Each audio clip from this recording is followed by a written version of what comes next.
नमस्कार दोस्तों, स्वागत है आप सभी का आपके अपने यूट्यूब चैनल साइंस बेबी से फुलवारिया पे। दोस्तों बात करेंगे 12th क्लास की केमिस्ट्री का चैप्टर 6, जो कालांतर में पहले 11वां या 10वां चैप्टर हुआ करता था ना, वो आजकल कौन सा हो गया, छठा हो गया। इतने चैप्टर क्या हो गए, कम। तो अपने देखेंगे हेलो एल्केन और हेलो एरीन चैप्टर शुरू करेंगे एकदम जीरो लेवल से ना। 11th में अगर किसी ने नहीं पढ़ी ऑर्गेनिक केमिस्ट्री तो भी आपको कोई दिक्कत नहीं आएगी, इसकी गारंटी अपनी है। तो आपको 12th को ढंग से पढ़ना है, केमिस्ट्री है, ऑर्गेनिक है, थोड़ी दिक्कत होगी, काफी लोगों को इससे डर भी लगता है, तो आपकी गारंटी देता हूं मैं, आपको केमिस्ट्री का ऑर्गेनिक का डर समाप्त हो जाएगा। आपको वीडियो कंप्लीट देखना है। सबसे पहले बात करेंगे जीरो लेवल से ना, थोड़ा 11th का पोर्शन देख लेते हैं। सबसे पहले मैं आपको हाइड्रोकार्बन के बारे में थोड़ी जानकारी देता हूँ। एकदम जीरो लेवल से पढ़ेंगे, वीडियो को अंत तक जरूर देखना, मजा आएगा और याद भी हो जाएगा और आपको लगेगा ऑर्गेनिक हलवा है जिसको खाने की आवश्यकता है ना। हाइड्रोकार्बन, किसकी बात करेंगे, हाइड्रोकार्बन, ये हाइड्रोकार्बन। तो हाइड्रोकार्बन किसे कहते हैं, तो सबसे पहले आपको नाम से ही आंसर है, एक है हाइड्रो, एक है कार्बन। ये हालांकि 11th में, 12th का कोई लेना देना नहीं है, लेकिन ये पढ़ोगे ना आपको 12th पढ़ने में मजा आएगा और हर एक चीज समझ में भी आएगी, है ना। तो पहले किसकी बात करेंगे, हाइड्रोकार्बन की। तो हाइड्रोकार्बन क्या होता है, सामान्य भाषा में बोले तो कार्बन व हाइड्रोजन, यानी कार्बन व हाइड्रोजन से मिलकर बने यौगिक। कार्बन व हाइड्रोजन से मिलकर बने यौगिक, कार्बन और हाइड्रोजन से मिलकर जो बने यौगिक होते हैं उनको क्या बोलते हैं, हाइड्रोकार्बन। नाम से आंसर है। अब हाइड्रोकार्बन का थोड़ा वर्गीकरण देखते हैं, क्योंकि उसके आधार पर ये अपन डिटेल में पढ़ेंगे। और आपको मैं बता दूं, अगर ये आपको ढंग से याद हो गया तो आपको पूरा पार्ट आसानी से याद होगा, ऑर्गेनिक पढ़ने में बहुत ज्यादा आसानी होगी। तो सबसे पहले देखेंगे हाइड्रोकार्बन, ये हाइड्रोकार्बन।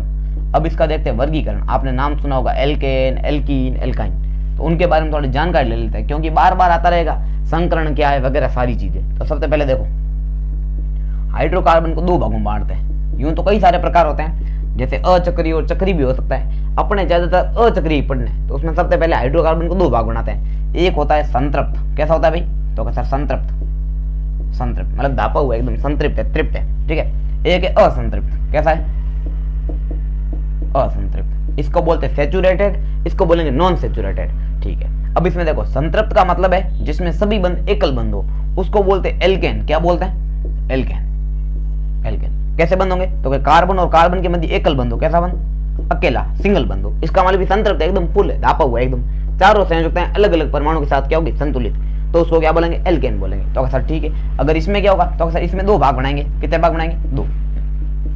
एक को लिखेंगे एल्कीन, क्या लिखेंगे, तो सर एल्कीन, ये तो बचपन में पढ़ा था पहले हम ना। एक होता है एल्काइन, क्या होता है, एल्काइन। अब के एल्कीन में क्या होगा, तो सर द्विबंध होगा, कैसे बंद, कार्बन और कार्बन के बीच में दो बंद होंगे, कितने बंद, दो।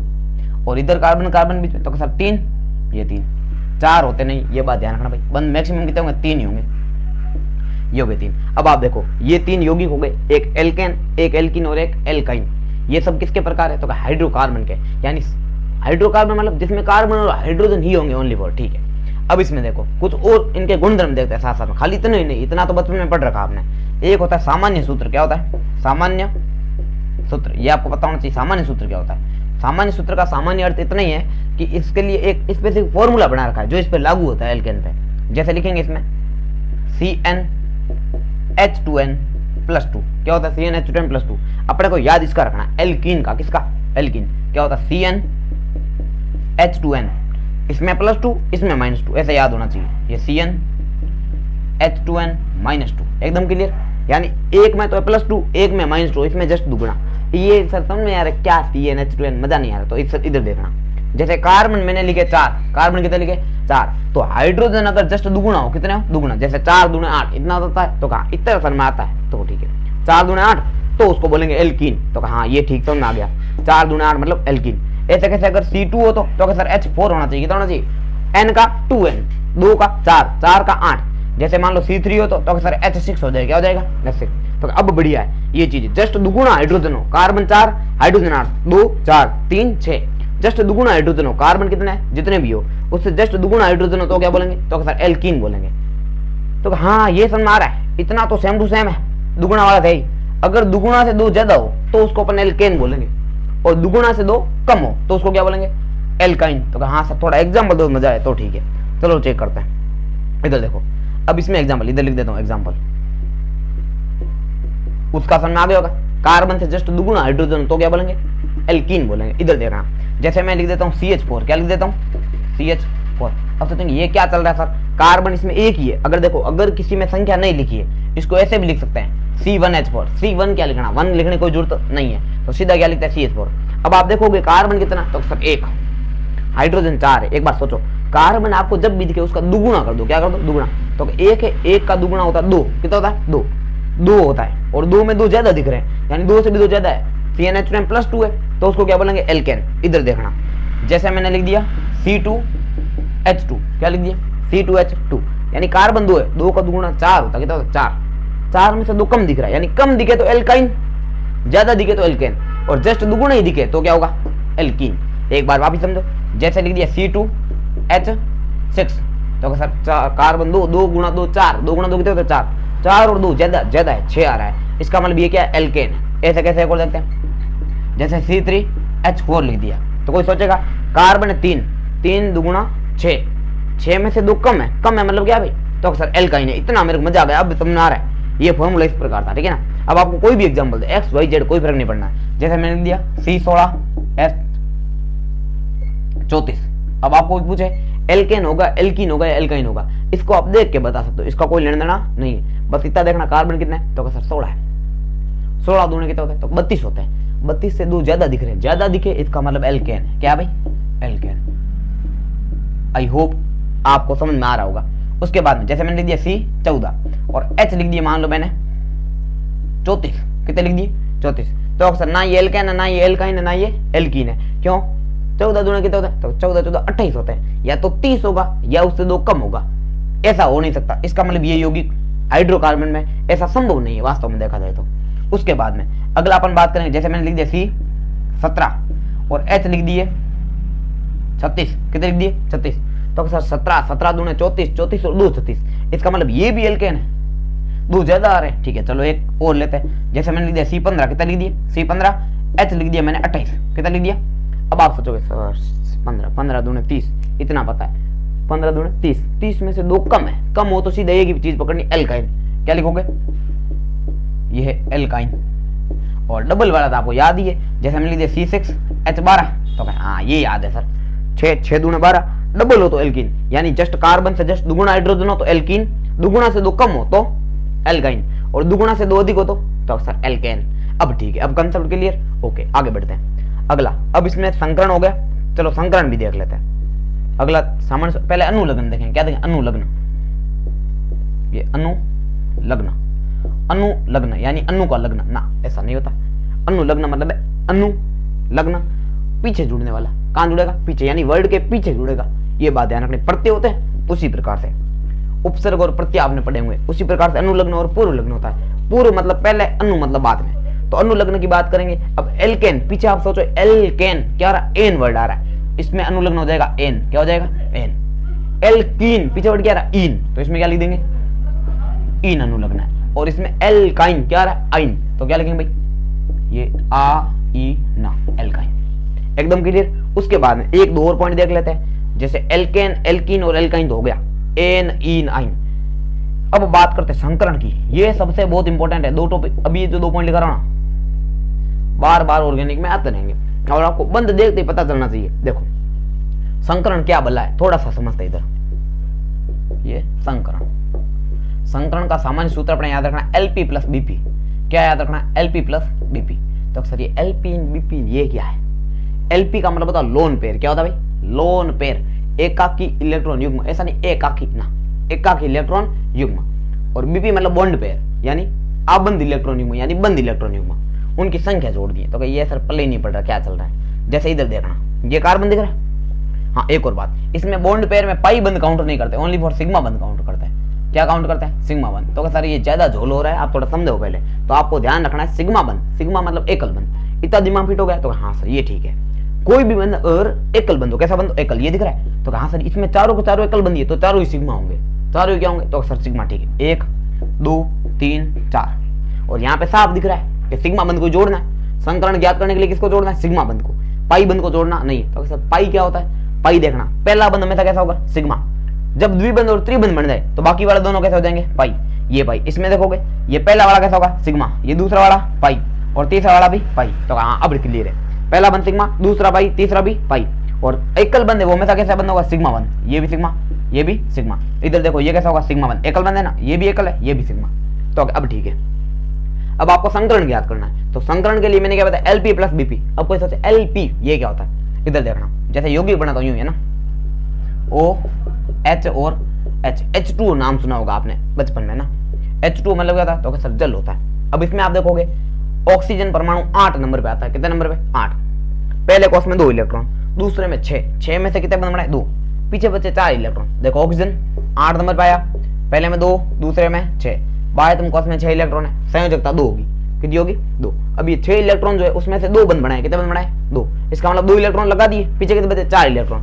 तो 1 2 3 4। अब आपने देखना ये जो बंद बनाते हैं उसको बोलते हैं बीपी। क्या बोलते हैं, बीपी मतलब बॉन्ड पेयर, बॉन्ड मतलब बंद। और यहाँ पर ये 2 जो दिख रहे हैं साइड में 2 के जोड़े, इनको बोलते हैं एलपी। क्या बोलते हैं भाई, एलपी। अब आपको क्लियर हो गया होगा। और कार्बन कभी एलपी रखता नहीं, ज्यादातर ध्यान रखना भी, कुछ अपवादों में रखता है, बाकी ज्यादातर में इन यौगिकों में कभी भी कार्बन के पास एलपी नहीं होगी। इसका मतलब संकरण में अपने को खाली सिग्मा बंद गिनना है। क्या गिनना है, सिग्मा बंद। किसमें, हाइड्रोकार्बन में। तो कोई पूछ ले कि संकरण क्या होगा इसका, तो अब आप सोच के देखना भैया ना, कितने 1 2 3 4, ये कार्बन कितने बंद बना रहा है, तो 4 सिग्मा बंद बना रहा है। इसमें भी देख लेते हैं 1 2 3 और 4, यानी दोनों कार्बन 4 बंद बना रहे हैं, वो भी कैसे, सिग्मा। तो सिग्मा क्या होता है, एकल बंद, सिग्मा मतलब एकल बंद। तो 4 बंद है, 4 बंद के लिए 4 कक्षक, कितने कक्षक 4, ये बात ध्यान रखना। तो 4 कक्षक कौन से लेंगे, तो आपको पता होना चाहिए कि एस में 1 कक्षक होता है, पी में 3 कक्षक होते हैं, डी में 5 कक्षक होते हैं और एफ में 7 कक्षक होते हैं। कितने होते हैं, 7। आपको कभी भी एफ की जरूरत वैसे भी नहीं पड़ेगी, डी तक ही आपका काम फ्री हो जाएगा, डी भी नहीं पहुंच सके, क्योंकि इनमें 4 कक्षक की जरूरत पड़ती है। मैक्सिमम 4 बंद बना सकता कार्बन, 4 से ज्यादा कभी बनाएगा नहीं। अब देखो तो कार्बन में 4 बंद है, तो 1 लेना एस का 1 ही होता है, और बाकी कितने रहे, तो 4 में से 1 गया 3, पी के कितने ले लेंगे 3। तो एल्केन में कार्बन का संकरण sp3 होता है। क्या होता है, sp3। अब ये जिसको समझ में आ रहा है उसके लिए मजाक होगी, वो बोले क्यों टाइम वेस्ट कर रहे हैं, आप थोड़ा ढंग से समझना, बहुत इंपॉर्टेंट चीज है ना, ये बार बार आएगा ऑर्गेनिक में। तो एल्केन में कार्बन का संकरण कैसा होगा, sp3। तो क्या यहाँ से ठीक है, ये तो अपना समझ आ गया, एल्केन में कार्बन का संकरण sp3 होता है। और एक और बात ध्यान रखना, कहीं पे भी सिंगल बंद दिखे कार्बन, क्या दिखे कार्बन, और बंद कैसा हो, एकल बंद, सभी जगह पर कार्बन का संकरण sp3 ही होगा, ये बात ध्यान रखना। अगला एल्कीन, तो सिग्मा बंद काउंट करने का बोला था आपने, पाई बंद काउंट नहीं होगा। तो सिग्मा बंद कितने हैं, 1 2 3। इस कार्बन के भी कितने हैं, 1 2 और 3, यानी कि दोनों कार्बन 3 सिग्मा बंद बना रहे। कितने बंद, 3। तो दोनों का संकरण कैसा होगा, तो सर इसमें 3 लेना है, तो एस का तो हमेशा 1 ही होगा, बाकी पी के कितने बचे, तो 2। संकरण कैसा होगा, sp2। कैसा होगा, sp2। उसके बाद में एल्काइन की बात करें, किसकी बात, एल्काइन। अच्छा इसमें सिग्मा बंद कितने, तो सर पहला बंद सिग्मा होता है, दूसरा पाई और तीसरा भी पाई। पाई बंद संकरण में भाग नहीं लेते, तो ठीक है, ये सिग्मा बंद और ये भी सिग्मा बंद, 2 हुए, कितने हुए 2। तो 1 एस का ले लो, 1 पी का ले लो, इसका मतलब इसका संकरण sp कैसा होगा, sp। अब आपको जब भी ध्यान रखना, एकल बंद वाला कोई कार्बन परमाणु दिखे सीधा बोल देना संकरण sp कैसा होगा, 3 हुआ। और एल्कीन दिखे तो सीधा संकरण कैसा होगा, sp2। और एल्काइन हो यानी 3 बंद जुड़े हो तो sp संकरण होगा, ये होगा संकरण। एक और पॉइंट खाली लास्ट है ना, ये मैं बता देता है, उसको बोलते हैं S% लक्षण। क्या बोलते हैं, S% लक्षण। तो सर ये इसका उपयोग कहाँ होगा, इसका उपयोग होगा विद्युत ऋणिता में। किसमें होगा, विद्युत ऋणिता में। यानी विद्युत ऋणिता का मतलब क्या होता है, बंद के इलेक्ट्रॉनों को अपनी ओर आकर्षित करना। क्या करना, बंद के इलेक्ट्रॉनों को अपनी ओर आकर्षित करने की क्षमता क्या कहलाती है, विद्युत ऋणिता, इलेक्ट्रॉन नेगेटिविटी, है ना। तो S% लक्षण की बात करेंगे। S% लक्षण क्या है, तो ये होते हैं संकरण के आधार पर। किसके आधार पर, संकरण के आधार पर। तो इसका संकरण sp3 है, इसका sp2 और उसका sp। अब आपको देखना है s कितने प्रतिशत है, टोटल हमेशा 100%। टोटल कितनी, तो सर 100%, 100। अब ये 100 है, 100 में से s कितना, तो सर 1 है। टोटल भाग देख लो कितने हैं, 1 और 3 कितने होते हैं, 4। टोटल भाग कितने, 4। तो 100 में 4 का भाग लगा दो भाई, यानी कि 1 s को कितना मिलेगा, तो सर 25% मिलेगा। कितना परसेंट, 25। कोई सोचा समझ में नहीं आया, तो आपको ऐसे ही देखना, टोटल कक्ष कितने, 1 और 3 4। तो s कितना है, तो सर 1 है। टोटल कितने, 4 गुणा में क्या कर दोगे, 100। कितनी बार गया, 25 बार। क्लियर है। इसमें देखना तो आपको यही देखना है, s कितना 1, p के कितने 2, टोटल कक्ष कितने हुए 3। ठीक है, टोटल का अक्षर 3 है, टोटल होता कितना 100%, तो 100 के 3 भाग कर दो, 100 के कितने भाग कर दो 3, तो इसमें हो जाएगा 33.33%। कितना हो जाएगा 33.33%। अगला देखो नेक्स्ट एसपी, एक ही एस और एक ही बी, 100 के 2 भाग करने, कितने भाग करने 2, तो इसमें कितना जाएगा एस प्रतिशत लक्षण 50%। कितना परसेंट 50। अब ये एस प्रतिशत लक्षण, आपको पता होना चाहिए कि एस प्रतिशत लक्षण बढ़ने के साथ साथ विद्युत ऋणीयता बढ़ती है। क्या बढ़ती है? विद्युत ऋणीयता यानी इलेक्ट्रोनेगेटिविटी। ये आपको इतना समझाना था, ये था 11th का पोर्शन पूरा, और 12th में ये जगह जगह पर काम आएगा, हर एक पार्ट में आएगा, संगणन वगैरह, ये दोनों पॉइंट बहुत इंपॉर्टेंट है, इसीलिए आपको पहले बता दिया। अब अपन करेंगे चैप्टर शुरू। हो सकता है आपको थोड़ा टाइम वेस्ट भी लगाओ, जिसको ये समझ में आ रखा है पहले, लेकिन जिसके लिए नहीं समझ आ रखा है उसको आराम से स्क्रीनशॉट लगे टिप लेना भाई, बहुत इंपॉर्टेंट चीज है। इसके बाद में अगला टॉपिक शुरू करते हैं, ठीक है, स्क्रीनशॉट लेना भैया ना। अब अपन आएंगे अपने चैप्टर के नाम से शुरू करेंगे, ठीक है। हालांकि पहली क्लास है अपनी, तो आराम से पढ़ेंगे, चिंता करनी है नहीं अपने को, कोई लोड नहीं लेना दिमाग में। और रही बात ऑर्गेनिक की, मचका देंगे, कोई चिंता नहीं है, ठीक है। अब अपन शुरू करते हैं अपने चैप्टर के नाम से। सबसे पहले चैप्टर का नाम क्या है? तो सर हेलो एल्केन, ये आपको हेलो कर रहा है, आप कहाँ हो, पढ़ो थोड़ा है ना, इधर हो, ये देखो। तो नाम क्या है? हेलो, ये एल्केन।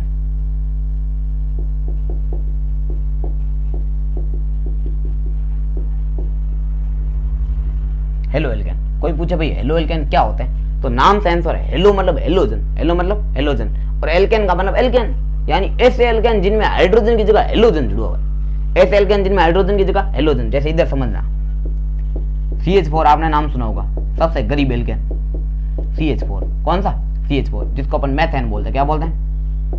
ये मेथेन। क्लियर है भाई?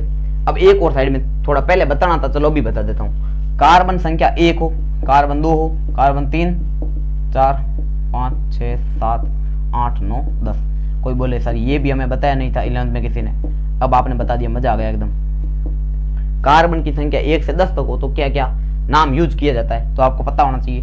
1 के लिए मेथ, 2 के लिए एथ, 3 के लिए प्रोप, 4 के लिए ब्यूट, 5 के लिए पेंट, 6 के लिए हेक्स, 7 के लिए हेप्ट, 8 के लिए ऑक्ट, 9 के लिए नॉन, और 10 के लिए भाई डेक। क्या वर्ड यूज करेंगे? डेक। ये सारे पूर्व लग्न यानी आगे जुड़ेंगे। जैसे आप समझो ये एल्केन है, तो कहते सर पता कैसे चला, सारे बंद एकल बंद दिख नहीं रहा क्या, तो हाँ सही बात है, सारे बंद एकल बंद हो तो एल्केन होता है। अब एल्केन का अनुलग्न आपको याद हो तो एन बताया था। क्या बताया था? एन। अब आपको कार्बन कितना है, तो सर इसमें एक ही कार्बन है, एक कार्बन का क्या लिखेंगे, तो अक्सर मैथ लिखेंगे। क्या लिखेंगे? मैथ। प्लस में आपको दिख रहा है एक कार्बन मतलब मैथ, और सारे बंद एकल बंद है, इससे अपने को पता चला एल्केन है यानी एन जोड़ना। क्या जोड़ना? एन। तो मैथ प्लस एन क्या हुआ? मेथेन। ऐसे बनता है इसका नाम। एक और यौगिक देख लेते हैं, जैसे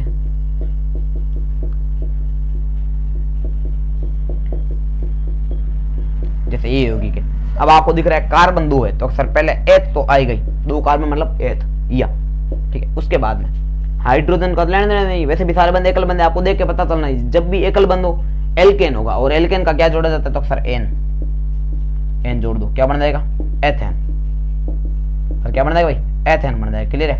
अब आपको ये बात भी पता चल गई कि नामकरण ऐसे होता है थोड़ा। अब आपको कोई सोचे कि सर ये तो आपने यूं डिजाइन बना के दी, पेपर में तो यूं आता सीधा, वहां पे अपने को कैसे पता चलेगा ये एल्केन है या नहीं है? तो आप कार्बन और हाइड्रोजन काउंट कर लो। कार्बन कितने? 2, हाइड्रोजन कितने? 6। कार्बन 2 है, 2 गुणा 2 4 होते हैं, 4 से 2 ज्यादा दिख रहे हैं, इसका मतलब एल्केन होगा। क्लियर है क्या भाई? ये ध्यान रखना, ये थोड़ा यूं ही एक्स्ट्रा हो गया। चलो वापिस आते हैं जगह पे, कहां पर आते हैं? हेलो एल्केन पे, ये लिख देना भैया ना। अब बात किसकी करेंगे? Halo alkene. तो हेलो एल्केन का मतलब क्या है? Halo plus alkene. जैसे ये आपको एल्केन दिख रहा है, इसका नाम क्या है? मेथेन है। क्या नाम है?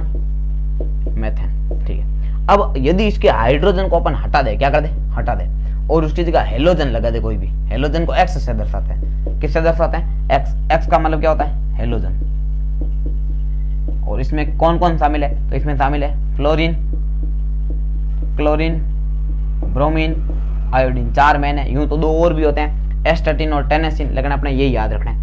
तो आप देखो हेलोजन को यदि जोड़ दे और हाइड्रोजन को हटा दे, हो सकता है 1 कोट है, हो सकता है 2 कोट है, हो सकता है 3 कोट, हो सकता है 4 कोट, जितने उसके जच्चे उतने हटा सकते हैं। तो फिर ऐसे यौगिक, अब देखो हाइड्रोजन हट गया, मान लो मैं क्लोरीन जोड़ देता हूँ, क्या जोड़ देता हूँ, तो 3 तो क्या रह जाएंगे, हाइड्रोजन, और एक क्या आ जाएगा, क्लोरीन। तो ये जो नया यौगिक बना है, इस यौगिक को अपन क्या बोलेंगे, हेलो एल्केन। यानी अब परिभाषा कैसे बनाएंगे सर, ये तो समझ आ रहा, ठीक है, एल्केन है ये क्या है, एल्केन। इसके हाइड्रोजन को क्या किया, हटाया, हटाने बोलते हैं प्रतिस्थापन, उसकी जगह जोड़ा कौन है, हेलोजन, तो फिर उसको क्या बोला, हेलो एल्केन। यानी सिंपल भाषा में बोले तो एल्केन के हाइड्रोजन का प्रतिस्थापन, सही बात है, एल्केन के हाइड्रोजन का प्रतिस्थापन। तो देखो इधर ये एल्केन के हाइड्रोजन का प्रतिस्थापन, एक्स का मतलब क्या होता है, तो अक्सर है हेलोजन, हेलोजन परमाणु द्वारा, एल्केन के हाइड्रोजन का प्रतिस्थापन हेलोजन परमाणु द्वारा होने से बनने वाले यौगिक,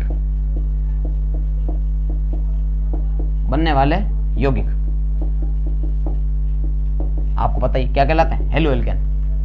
कोई पूछे हेलो एल्केन क्या है, तो एल्केन के हाइड्रोजन का प्रतिस्थापन हेलोजन द्वारा होने से बनने वाले यौगिक क्या कहलाते हैं, तो अक्सर हेलो एल्केन कहलाते हैं। क्या कहलाते हैं, हेलो एल्केन। अब आपको थोड़ा क्लियर हो गया होगा। अब जरूरी नहीं है कि एक हाइड्रोजन हटे, जैसे तो 4 भी हट सकते हैं। जैसे देखो, एक हाइड्रोजन हटेगा तो ये बनेगा CH3Cl, यानी 3 तो हाइड्रोजन रहेंगे और एक क्या आ जाएगा, Cl। अब मान लो 2 हाइड्रोजन हटे तो CH2 हो जाएगा और 2 क्या आ जाएंगे, Cl। कार्बन की संयोजकता 4 ही रहेगी, 2 और 2 4। अगला 3 हट जाए तो सर CHCl3 हो जाएगा, क्या हो जाएगा, CHCl3। और चारों के चारों हट जाए तो CCl4, क्या हो जाएगा, CCl4। और ये सारे के सारे क्या है, तो सर हेलो एल्केन, सारे के सारे क्या है भाई, हेलो एल्केन। तो आपको थोड़ा लग रहा है मेरे को कि कंसेप्ट क्लियर हो रहे हैं। एल्केन के हाइड्रोजन को हटाकर उसकी जगह हेलोजन जोड़े, तब जो यौगिक बनेंगे उनको क्या बोलेंगे, हेलो एल्केन बोलेंगे।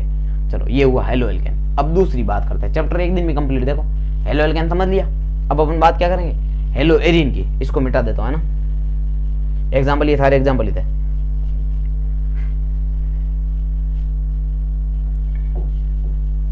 अब अगला देखते हैं जिसका नाम क्या होगा, hello arene. Hello arene, arene word जो है ना वो बेंजीन के लिए यूज होता है ज्यादातर। किसके लिए, बेंजीन के लिए। इधर देखना, हेलो पढ़ना है इसको, हालो नहीं पढ़ना, ऐसा नहीं, हालो एरीन कही, हालो भाई नहीं हालो। इधर देखो अगला नेक्स्ट। अब ये क्या, हेलो एरीन। एरीन का मतलब है, आपको सिंपल भाषा में जानना, बेंजीन। क्या याद रखना, ये बेंजीन। अब इसमें आपको पता होगा बेंजीन की संरचना कैसी होती है, तो अक्सर हाँ पता है, 10वीं में पढ़ी थी।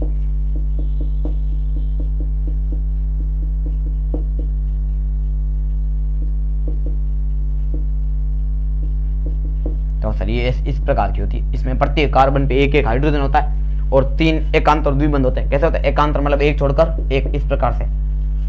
ये बंद इधर लगो कोई फर्क नहीं पड़ना, बस एक छोड़कर एक होना चाहिए, तो उसको बोलते हैं बेंजीन, मतलब बेंजीन बोलते हैं। तो ये बात आपको पता होना चाहिए, ये जो बेंजीन है इसमें एक छोड़कर एक क्या होता है, द्विबंध होता है। तो हाइड्रोजन भी होता है प्रत्येक कार्बन पे एक, हाँ तो ठीक है। अब मान लो इस हाइड्रोजन को हटा दिया और इसकी जगह क्या जोड़ दिया, हेलोजन, तो ऐसे बना देंगे यहाँ पर।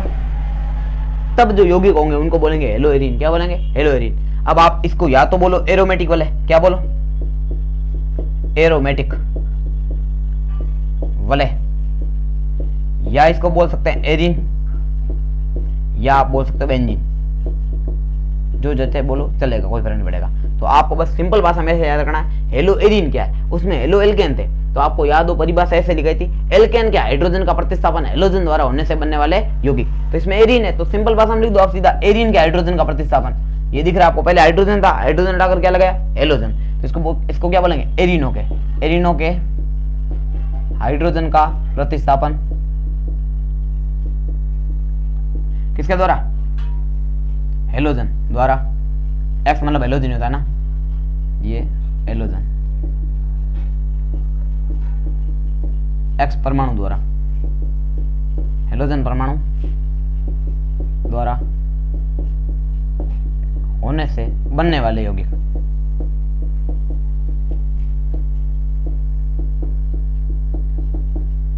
क्लियर है भाई, क्या कहलाता है, तो अक्सर हेलो एरीन कहलाते हैं। क्लियर है, एरीन मतलब बेंजीन युक्त यौगिक, जिनमें बेंजीन हो उसको क्या बोलेंगे, एरीन। तो एरीनो के हाइड्रोजन का प्रतिस्थापन हेलोजन परमाणु द्वारा होने से बनने वाले यौगिक क्या कहलाते हैं, हेलो एरीन कहलाते हैं। तो अपन ने दोनों का मतलब समझ लिया। एलो एल्केन मतलब एल्केन के हाइड्रोजन को हटाकर क्या जोड़ देंगे, तो अक्सर एलोजन जोड़ देंगे, तो क्या बनेगा एलो एल्केन। और एरीन के हाइड्रोजन को हटाकर एलोजन जोड़ेंगे तो एलो एरीन। ये था सिंपल। कल से अपन पढ़ेंगे वर्गीकरण। आई होप आपको ये थोड़ा बहुत समझ में आया होगा, क्लास ज्यादा लंबी नहीं हो जाए, इसी की मर्यादा को ध्यान में रखते हुए अगला पोर्शन अगली क्लास में, ठीक है। Thank you. वीडियो बढ़िया लगाओ तो इसको लाइक शेयर करना अपने सभी दोस्तों के साथ। और अभी तो वाली शुरुआत की है, इसीलिए थोड़ा छोटा वीडियो है, क्योंकि ताकि आपको ज़्यादा से ज़्यादा लोग जुड़ सके इसके साथ। अगर बढ़िया लगाओ तो अपने दोस्तों के साथ शेयर जरूर करना, और जितनी ज़्यादा भीड़ होगी यानी वीडियो पे व्यूज़ होंगे उतना ही बढ़िया वीडियो का कंटेंट होगा। कंटेंट वैसे भी बढ़िया है, लेकिन फिर भी थोड़ा ज़्यादा लोग देखेंगे तो मोटिवेशन मिलेगा और ज़्यादा वीडियो बनाएंगे। धन्यवाद, थैंक यू।